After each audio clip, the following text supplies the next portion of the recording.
The great doors flew open and cracked against the stone. Snow poured in behind a limping man with blood dried black on his shoulder. Every head in the crowded hall turned at once. A goblet slipped and rang across the floor. Then a woman laughed, sharp and cruel, and the music stopped. She pointed at him and called him a broken stray, a beggar who crawled back to grovel. The whole room laughed with her. The man said nothing. One hand rested on the head of a huge gray wolf pressed against his leg. His name was Chaol Draven. 3 years ago he was king of every wolf in that hall. Now they mocked him and he let them. So why was he smiling? Beneath his torn sleeve, an old mark had suddenly started to burn. What happened next froze every soul in the room. Stay with me on this one. Now let me tell you how a king ends up standing in the snow while his own people laugh at him. Because that woman, the one pointing and laughing, she had once knelt at his feet and called him her whole world. Her name was Seraphine, and 3 years ago she had been his mate. The hall was called Silver Hollow, the oldest den in the mountains, carved out of gray rock by wolves who died 1,000 winters back. On any other night it was a place of feasting. That night it was full of pack leaders in fine coats, every one of them with a cup in hand and a fire at their back. Warm, safe, fed. They had ridden in from every valley for the winter ball, and they had come to celebrate the man who now sat in the high seat at the far end of the room. His name was Verk Thorn. Broad shoulders, a black beard, a crown of hammered iron on his head. He was the one who had taken Silver Hollow from Chaol. Not in a fair fight, mind you. I want you to remember that. He took it the way small men always take big things, in the dark, with a knife and a lie in a room full of bought friends. 3 years back, Verk had spread the word that Chaol had lost the favor of the moon, that the pack was starving because of him, that a curse rode on his back. He whispered it into the right ears for a whole season. He bought the hungry ones with meat and the frightened ones with promises. And when the pack was hungry enough and scared enough, Verk made his move. He drove Chaol out into the snow with nothing. And Seraphine, she had a choice that night. She could have gone into exile with the man she had bonded her soul to. That is what a mate is supposed to do. That is the whole meaning of the word. But Seraphine looked at a king with no crown, and then she looked at a man with a new one, and she made her choice quick. She stood in front of the whole pack and she rejected him. Out loud. She said the words that break a mate bond, the old words, the ones you can never take back. And then she walked to Verk's side and she never looked back. Here is the thing you need to understand about a broken bond. When a wolf rejects a true mate, it does not just hurt the heart, it burns something out of the body. For weeks after, Chaol could not shift, could not run, could barely stand. His own wolf, the thing that had lived inside him since he was a boy, went silent like a fire smothered under wet snow. He walked out into the deep drifts that winter, and everyone in that hall, everyone, believed he had gone off to die. And honestly, he nearly did, but he did not go alone. One creature followed him out the gates and would not turn back. A wolf, a great gray beast, old as the mountain, with eyes the color of a winter moon. Bram. He had been in Silver Hollow longer than anyone could remember. The oldest wolves said he had belonged to the king before Chaol, a king named Alaric who had died the same night he passed the throne down. Nobody owned Bram. Bram chose. And that night, out of the whole pack, Bram chose to walk into exile beside a broken man. Nobody understood why. Chaol himself did not understand why. For 3 years the two of them lived rough in the far peaks. Chaol hunted with his bare hands when the wolf in him would not come. He froze. He starved. There were nights the cold got so deep he could not feel his own fingers, and mornings he woke not sure he was still breathing. He took a wound from a bear that laid his shoulder open, the same shoulder still crusted black under his coat that night. And through all of it, Bram stayed. Slept against his side to keep him warm, woke him when the mountain cats came close, dragged him out of a river once by the collar when the ice gave way, never once left, And somewhere in those 3 years, without ever meaning to, Kale changed. The grief burned off him a little at a time. The self-pity went first, then the anger, then even the hope. What was left underneath was something quiet and very hard, like the core of the mountain itself. He stopped waiting to die. He started to simply endure. And that, though he did not know it yet, was exactly what the moon had been waiting to see. So when the invitation came, carried up the mountain by a shivering young runner, Kale already knew it was a trap. Verk was holding the great winter ball, and in his generosity and his mercy, the new king invited the old one to come and witness it, to see with his own eyes how well Silver Hollow prospered without him. It was an insult dressed up as a kindness. Everyone knew it. Kale came anyway. And that, my friend, is the whole question of this story. Why would a beaten man walk back into the house of the people who threw him away? Why walk right into the mouth of it? He had a reason. He had a very good reason. But nobody in that hall knew it yet. So now you are caught up.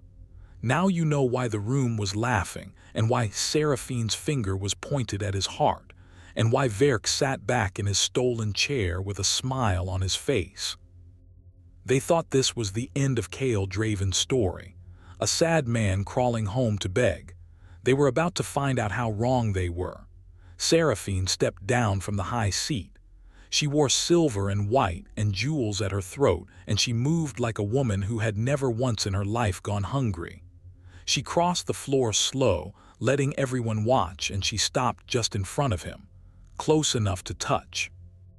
"Look at you," she said, loud so the back of the hall could hear. "The great Kale Draven. I told them you would come. I told them you could not stay away." She reached out and flicked a bit of dried mud off his torn collar like she was cleaning something dirty. "Did you come to beg, my love? Should I have the servants bring you scraps?" The hall roared. Somebody threw a crust of bread, and it bounced off Kale's chest and landed at his boots. Bram's head lowered an inch. A low sound started deep in the wolf's chest, so quiet only Kale could feel it through his leg. He pressed 2 fingers to the beast's skull. Wait, not yet. Kale still had not said a word, and Verk loved that. He loved a beaten enemy who kept his mouth shut. He rose from the high seat, spread his arms wide to his pack leaders, and his voice filled the hall like a man who owned every stone in it. "Let him stay," Verk called out. "Let the whole valley see what becomes of a king the moon turns her face from. Let him warm his hands at my fire. Every hall needs a lesson standing in the corner. More laughter, more cups raised. Come then, stray. Kneel to your king, and I will let you sleep by the door tonight like the dog you brought with you." There it was. That was the moment. Verk wanted him on his knees in front of everyone. That was the whole reason for the invitation. Not mercy, not a lesson. Verk wanted the old king to bow to the new one in public so that no wolf in the mountains would ever again whisper Kale's name with hope in it. Break the man's body once and he leaves. Break his pride in front of 100 witnesses and he never comes back. Verk had thought about this for 3 years. He had planned every word of it. And here is where it became something that could not be undone. Kale looked up. For the first time, he met Verk's eyes across the whole length of that hall. And when he finally spoke, his voice was rough from 3 years of cold and silence, but it carried. Every ear in the room caught it. "I will not kneel," Kale said, "to a wolf who wears a crown he was never given." The laughter died, just like that. You could hear the fire crackle. "The crown of Silver Hollow does not pass by force," Kale went on, and now he was speaking to the pack leaders, to all of them, the old law rolling off his tongue the way King Alaric had taught it to him long ago. "It does not pass by a knife in the dark. It passes by blood, by the moon's own mark given to one wolf and one wolf only by the king who dies. That is the law older than this hall. You all know it. Your fathers knew it. Ask yourselves. When Alaric died that night, who stood beside him? Who did the old king call to his bed at the end? Silence, because they remembered. Some of the gray-muzzled leaders in that hall had been young then, and they remembered that it was Kale, not Verk, who had been at the old king's side when he passed. Kale who had wept over him. Kale the old man had loved like a son. They remembered, and they had spent 3 years pretending they did not. For one breath, doubt moved across the room like a cold draft. You could see it. Pack leaders glancing at each other. A question none of them had let themselves ask in 3 years. And Verk felt it. Oh, he felt that draft, and it scared him.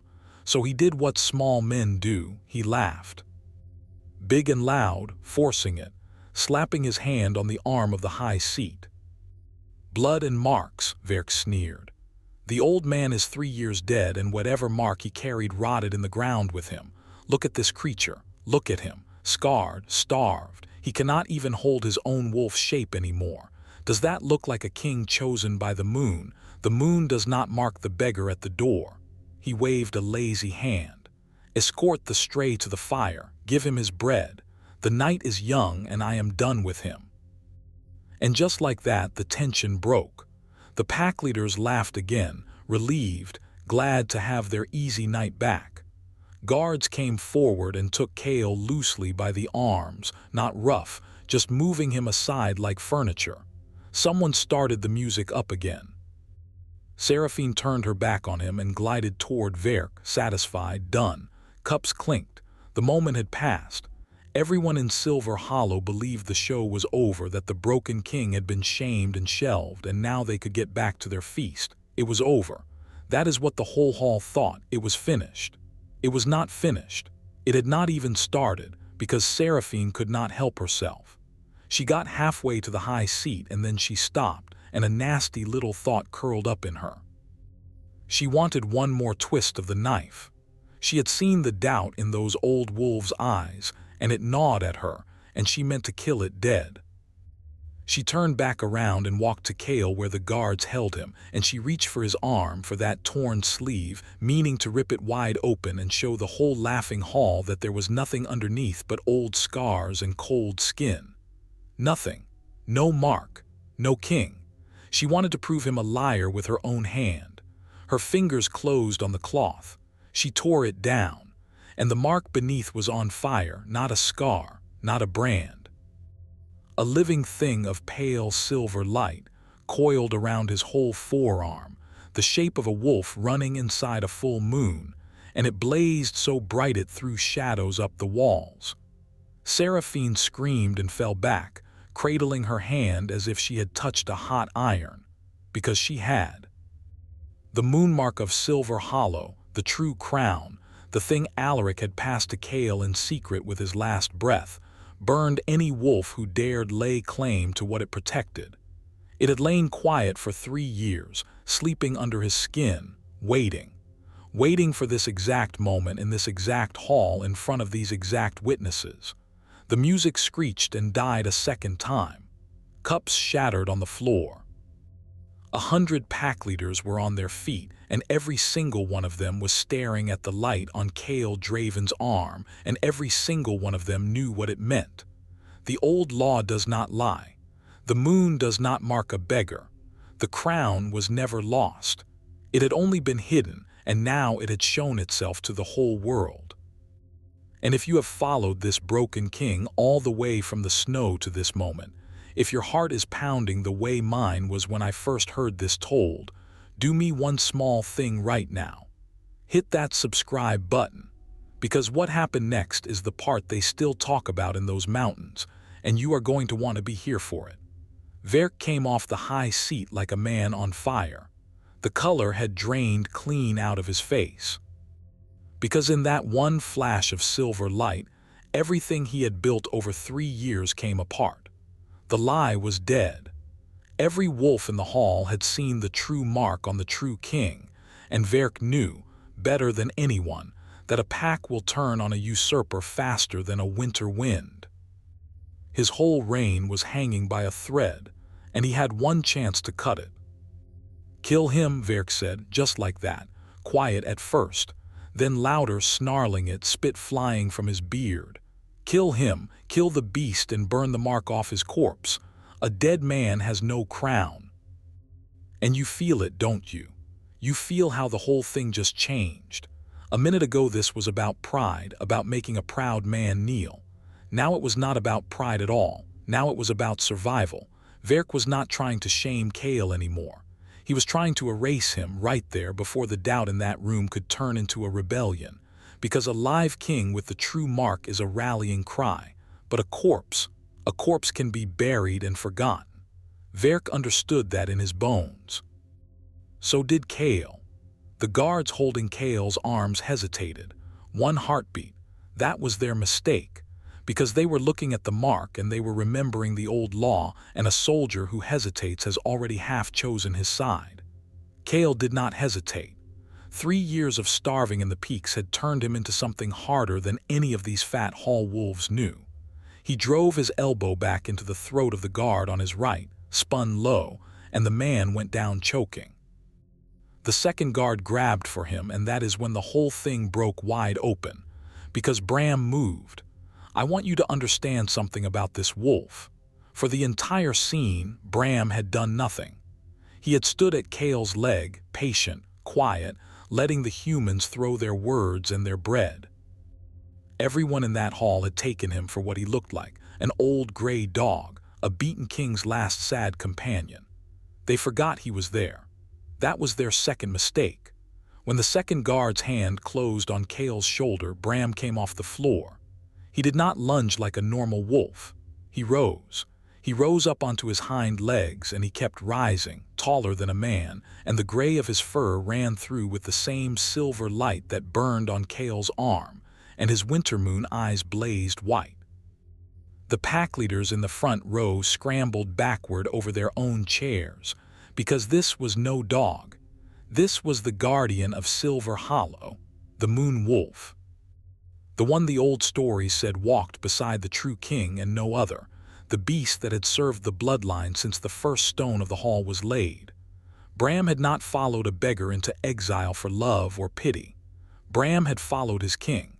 He had known the truth for 3 years while every wolf in the mountains got it wrong.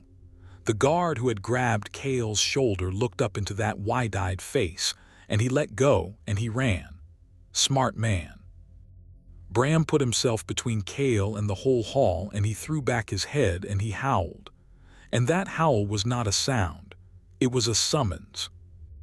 It rolled out through the stone, out the open doors, out over the snow and down into every valley, the old call of Silver Hollow that had not been heard in 3 years, the call that only the true crown can raise. Every wolf who heard it felt the truth of it in their marrow. The king is alive. The king is here. Come. Verk's guards, the ones ringing the hall, stood frozen. Half of them dropped their eyes. Because a wolf cannot lie to another wolf about a thing like this, and they had just heard the true king's call with their own ears, and no order from a usurper could argue with it. But Verk was not done. A cornered man is the most dangerous man there is, and Verk Thorn had a throne to lose. He tore the iron crown off his own head and flung it aside, and he shifted. Right there in the hall, bones cracking, black fur bursting out of him until a huge black wolf stood where the false king had been, jaws slick, eyes red with rage. And he came straight for Chaol. Here is where it all comes down. This is the part I told you to wait for. Chaol Draven had not been able to shift in 3 years. You remember that. The broken bond had burned it out of him. Seraphine's rejection had locked the wolf away inside him, and no amount of trying had ever set it loose. Everyone in that hall who knew him knew it. Verk was counting on it. He was charging a man who could not become a wolf, a starved man with a torn coat and a wounded shoulder, and Verk meant to tear his throat out in front of the whole pack and end the story for good. But something had changed. When that mark woke on his arm, it did not just light up his skin. It reached down into the place where his wolf had been locked away all these years, and it broke the lock. Because the bond that had held him prisoner was never a true bond at all, not really, not once Seraphine chose to break it. And the moon's own mark does not answer to a broken thing. It answers to blood, to the true king. Kale Draven shifted for the first time in 3 years. And oh, what came up off that floor was not the thin, starved thing they expected. It was silver. A great silver wolf, bigger than Verk, the light of the moonmark running all through his coat, eyes shining like the winter moon itself. 3 years of hunger and cold and grief had not weakened him. It had forged him. It had hammered every soft thing out of him and left only the hard, bright core of what a king is supposed to be. The two wolves hit each other in the middle of the hall, and the sound was like two boulders cracking together. Verk was heavier, but Verk had grown fat on stolen feasts and easy winters, while Kale had spent 3 years fighting the mountain itself just to stay alive. It was not close. It was never going to be close. Verk got in one good bite, opening the old wound on Kale's shoulder afresh, blood running bright down the silver fur, and for a breath the hall gasped, thinking the false king might win after all. He did not. Kale took the pain the way he had taken everything for 3 years without a sound, and he turned into it instead of away from it, and he got his jaws around Verk's throat. And then he stopped. He held Verk there, pinned, the black wolf's life in his teeth, and he did not close them. The whole hall held its breath. Kill him, every eye said. It is your right. The old law says it. He drove you into the snow, he stole your throne, he turned your mate against you. Kill him. Kale let him go. He stepped back, and Verk scrambled away on his belly, shifting back to a man as he went, shaking, bleeding, small. And Kale shifted too, standing there naked and scarred and streaming blood in the light of his own mark, and he spoke to the whole hall in a king's voice. I could kill him, Kale said. The law would let me, but I did not come back for his blood. I came back because this is my pack, and a king does not slaughter his own out of spite. That was always the difference between us. He took Silver Hollow with a knife. I am taking it back with the truth. Every wolf here saw the mark. Every wolf here heard the call. You know now what you always half knew. So choose. But choose with open eyes this time. And they chose. One by one, the old gray-muzzled leaders came forward, the ones who had stood beside Alaric long ago, and they knelt. Then the younger ones. Then the guards, dropping their spears and going down on one knee. Bram, back on 4 legs now, the silver fading from his fur, padded to Kale's side and pressed his great head against his king's bloody leg, the way he had every cold night for 3 years. The hall filled with the sound of 100 wolves bowing to the crown that had come home. And Seraphine. She was still on the floor where she had fallen when the mark burned her hand. She crawled toward him now. That is the honest truth of it. The woman who had called him a broken stray, who had rejected him in front of the whole pack, who had thrown him into the snow to die, she crawled across the stone and reached for his ankle, and she begged. She said she had always known. She said she had been forced. She said the bond between them could be remade, that a true mate could take back the rejection, that they could rule together, that she was his, that she had always been his. Kale looked down at her for a long moment, and there was no hate in his face. That is the part that matters. There was no cruelty in it, no gloating, none of the small satisfaction you might expect. There was just a great tiredness, and behind it, something almost like pity. A bond breaks once, Kale said quietly. You are the one who taught me that. You said the words, I heard them. The whole pack heard them. He gently pulled his ankle from her grip. I did not come back for you either, Seraphine. I stopped needing you a long time ago, out in the snow on a night you will never understand. He turned to his guards, the ones who now served him.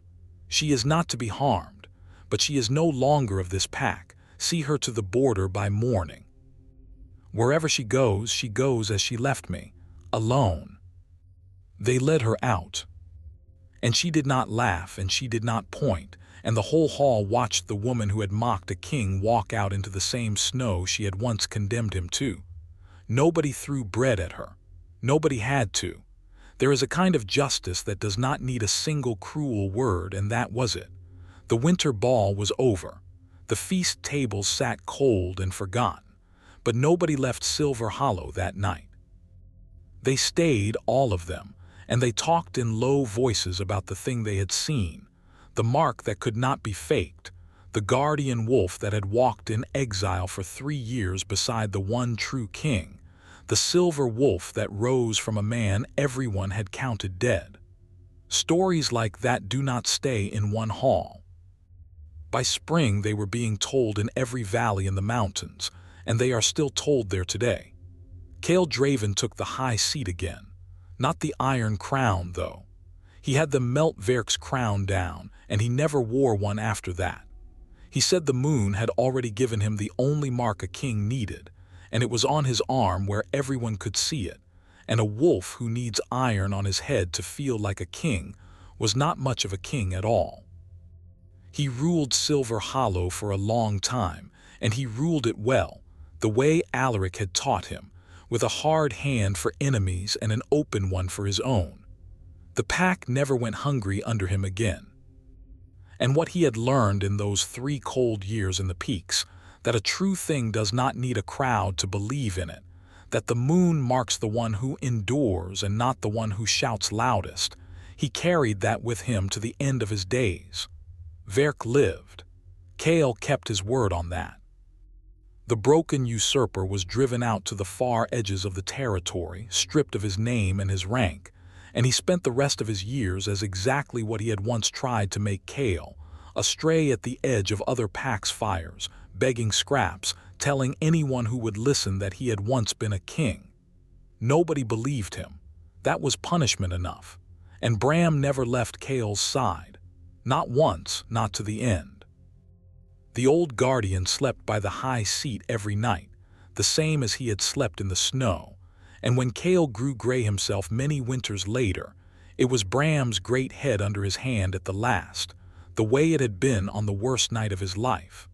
Some bonds break with a few cruel words in a crowded hall, and some bonds, the true ones, walk with you into the snow and never once look back. So the next time you see a beaten man standing quiet in the corner while the whole room laughs, a man who takes the mockery and says nothing and does not raise his hand, do yourself a favor. Do not be so sure you know how his story ends, because the loudest wolf in the hall is almost never the strongest one. And the moon, as they still say in those mountains, has a way of marking the ones who endure. That is the story of how a broken stray walked back into the house that threw him away and walked out its king. Kael Draven never told it himself. He did not have to. 100 wolves saw the mark burn, and they carried the truth down every valley, and now you carry it too.